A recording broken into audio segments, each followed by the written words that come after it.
Bienvenue sur ma chaîne, c'est Elias Komande. Je suis auteur, écrivain, également entrepreneur e-commerce depuis plusieurs années. Sur ma chaîne, nous parlons business, nous parlons d'opportunités d'affaires, nous parlons également d'entrepreneuriat. Aujourd'hui, je vais vous entretenir sur un sujet qui détruit la plupart des entrepreneurs, aussi bien sur mon territoire, le Togo, et sur le continent africain. J'ai vu 2 ou 3 entrepreneurs qui me sont proches fermer la porte de leur entreprise à cause de cette erreur. Cette erreur s'appelle ne pas savoir lâcher prise quand il faut. Je vais prendre un premier cas de figure. Lorsque j'étais sur les bancs de lycée, il y avait un monsieur qui avait une activité prospère au bord d'une ruelle. Quelque temps après, le gouvernement a décidé de bitumer cette ruelle à votre place. Quelle est l'attitude que ce dernier devrait normalement avoir? Je vous laisse comprendre que bitumer cette ruelle a pris plus de 2 ans. Ce qui suppose que pendant 2 ans, ce dernier verra ses chiffres diminuer progressivement.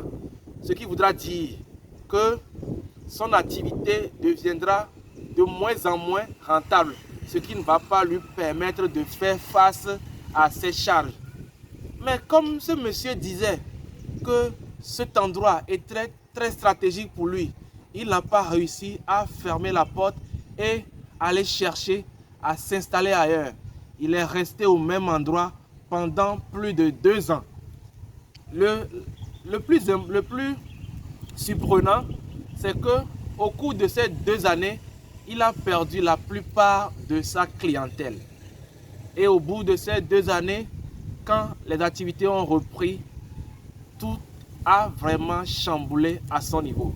Et il a payé des loyers en l'air, espérant pouvoir relancer son activité lorsque la route ou bien cette ruelle sera bitumée. Mais il n'a pas pu relancer son activité. Et cela l'a complètement ruiné. Aujourd'hui, il a fermé la porte de son entreprise. Alors que lorsque il a constaté que cette ruelle-là sera bitumée, il aurait pu utiliser ces maigres moyens qu'il avait à l'époque pour aller chercher un autre endroit, rester là-bas, développer son activité, communiquer à sa clientèle que je ne suis plus à cet endroit, je suis à tel endroit. Il n'a pas réussi à fidéliser sa clientèle et aujourd'hui, il est sur la paille. Je vais prendre un second cas de figure. Celui-ci, c'est un intime. Il a une entreprise qu'il a installée dans un de ses domiciles. Autrement dit, dans un local où il avait habité auparavant.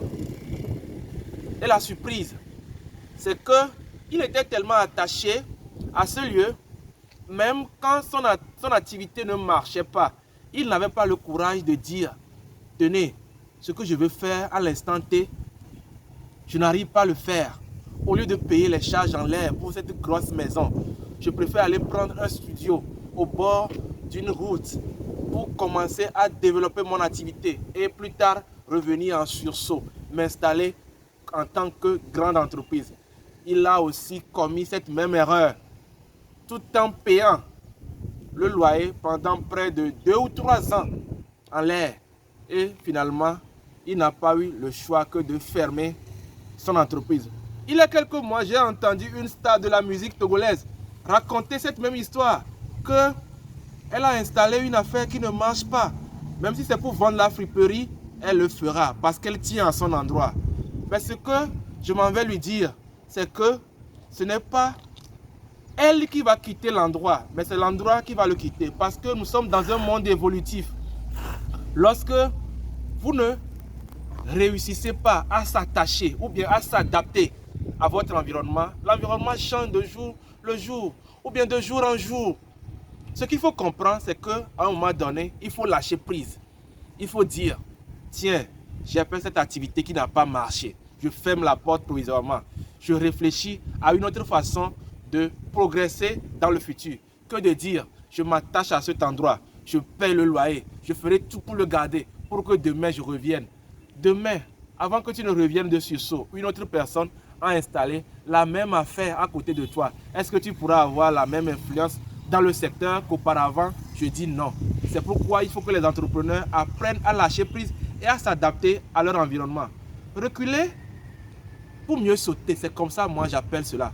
Parce que lorsque tu ne sais pas parfois faire un repli sur soi, se poser des bonnes questions, tu ne pourras pas avancer. J'espère que ces histoires que je viens de vous raconter vous seront utiles et vous permettront de prendre de meilleures décisions en tant que dirigeant d'entreprise.